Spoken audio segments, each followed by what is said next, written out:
6h48, retour de la matinale de l'économie. Raphaël, dans les pays d'Europe de l'Est, le vieillissement de la population pourrait réduire la croissance du PIB par habitant de près de 0,4 points entre 2024 et 2050, un chiffre par an. C'est la Bird qui nous dit ça. C'est vrai à l'Est, mais c'est aussi vrai à l'Ouest. Bah oui, la Bird, vous savez, c'est la Banque européenne pour la reconstruction et le développement.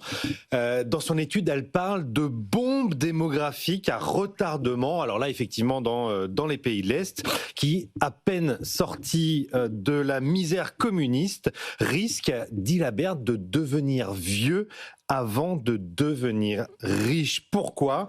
Parce que la chute de la natalité qui a été divisée dans les pays de l'Est par 2 en plus de 60 ans a entraîné évidemment un vieillissement de la population, et que ce vieillissement de la population, c'est le chiffre que vous avez donné, Laure, devrait impacter le PIB par tête de moins 0,4 points par an d'ici 2050. Voilà ce qui se passe quand on ne cesse de reporter l'âge du premier enfant, que le nombre de mariages baisse et que les aspirations éducatives et professionnelles sont plus élevées. On se consacre davantage à sa carrière, mais surtout quand les coûts du logement et de la vie sont trop élevés. C'est ce que dit l'étude, et que les femmes sont entravées dans leur carrière professionnelle. C'est ce que la Bird appelle une pénalité de maternité, une pénalité durable sur la progression salariale notamment des femmes. Et c'est vrai qu'on sait que le décrochage des salaires des femmes vis-à-vis des hommes se fait très souvent après un congé maternité, et qu'il est très difficile de le rattraper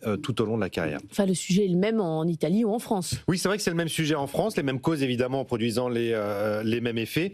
Alors c'est passé d'ailleurs complètement inaperçu, mais l'année dernière, le Trésor, c'était dans le cadre du PLF 2025, a révisé la croissance potentielle de la France.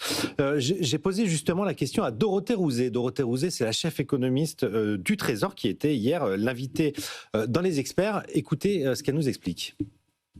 Pourquoi ça baisse ? Une raison qui est structurelle et fondamentale, qui est la démographie.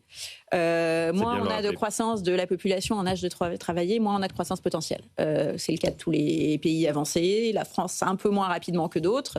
Mais ça, c'est... Voilà.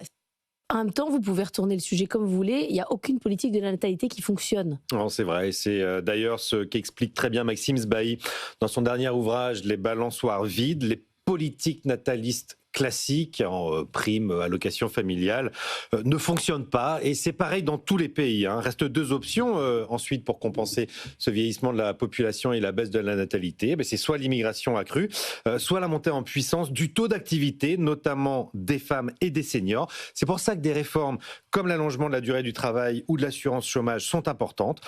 Le problème, c'est qu'on est en train de reculer sur les 2. On en reparlera avec notre invité Antoine Fouché, le président de Quintet, qui sera avec nous à 7h45. Pour lui, le taux de chômage, le chômage tout court, va disparaître à partir de 2035. Ça sera le règne du salarié. Le salarié roi, oui, mais pauvre.